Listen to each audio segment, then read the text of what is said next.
अस्सलाम वालेकुम एवरीवन। उम्मीद है आप सब लोग खैरियत से होंगे। आज आपके लिए लाए हैं बहुत ही मज़ेदार मैंगो डिलाइट की रेसिपी। समर स्पेशल रेसिपी है जो झटपट तैयार हो जाएगी। तो इसको बनाने के लिए सबसे पहले आपको चाहिए 1 कप व्हिपिंग क्रीम। इसको हमने इलेक्ट्रिक बीटर से बीट कर लेना है। अगर आपके पास हैंड बीटर है तो आप वो भी यूज़ कर सकते हैं। जब ये साइज़ में डबल हो जाए तो हम इसमें शामिल करेंगे 4 से 5 टेबलस्पून कंडेंस्ड मिल्क और इसको हम दोबारा से बीट कर लेंगे। हैंड विस्क की मदद से भी आप इसको बहुत अच्छे से बीट कर सकते हैं। यहाँ पर हम इसमें शामिल कर रहे हैं 1 कप मैंगो प्यूरी। हमने एक नॉर्मल साइज़ के आम को ब्लेंड कर लिया था। अब 3 हिस्सों में हम करके प्यूरी शामिल करेंगे और इसको हम व्हिपिंग क्रीम में अच्छे से मिक्स कर लेंगे। तो ये हमारा मिक्सचर तैयार हो गया है। इसको अब हम साइड पे कर लेंगे। अब एक सर्विंग डिश ले लेंगे और उसमें सबसे पहली लेयर हमने लगा ली है प्लेन केक की।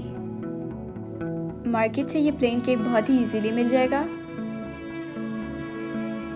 तो हमने पहली लेयर लगा लेने के बाद केक के ऊपर लगा लेंगे दूध। इससे बहुत ही हमारा सॉफ्ट सा मैंगो डिलाइट तैयार होगा। आप अगर शुगरी फूड ज़्यादा खाते हैं तो आप दूध में यहाँ पर चीनी भी शामिल कर सकते हैं। अब सेकेंड लेयर हम लगा लेंगे मैंगो चंक्स की। यहाँ पर हमने एक नॉर्मल साइज़ का आम लिया था और उसके चंक्स काट के लगाए हैं। अब जो व्हिपिंग क्रीम का मिक्सचर तैयार किया था हम उसकी लेयर लगा लेंगे और स्पैचुला की मदद से इसको हम बहुत अच्छे से स्प्रेड कर लेंगे और 10 मिनट के लिए इसको फ्रिज में रख देंगे। नेक्स्ट हम व्हिप क्रीम की लेयर लगा लेंगे। आप क्रीम दोबारा से व्हिप कर सकते हैं या तो जो इनिशियली हमने व्हिप की थी वहाँ से ही थोड़ी सी निकाल लें। अब गार्निशिंग करेंगे। हमने यहाँ पर केक को क्रम्बल कर लिया था और सेंटर में हम थोड़ी थोड़ी सी करके मैंगो प्यूरी लगाएंगे। आप चाहें तो यहाँ पर मैंगो चंक्स भी रख सकते हैं। गार्निशिंग आप अपनी मर्ज़ी से भी कर सकते हैं। और यहाँ पर हम स्क्यूर की मदद से ये देखें इस तरह से कुछ डिज़ाइन बना लेंगे।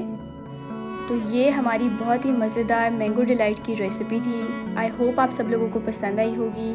ट्राई करें तो कमेंट करके ज़रूर बताइएगा और अपने फ्रेंड्स के साथ आज की रेसिपी ज़रूर शेयर कीजिएगा।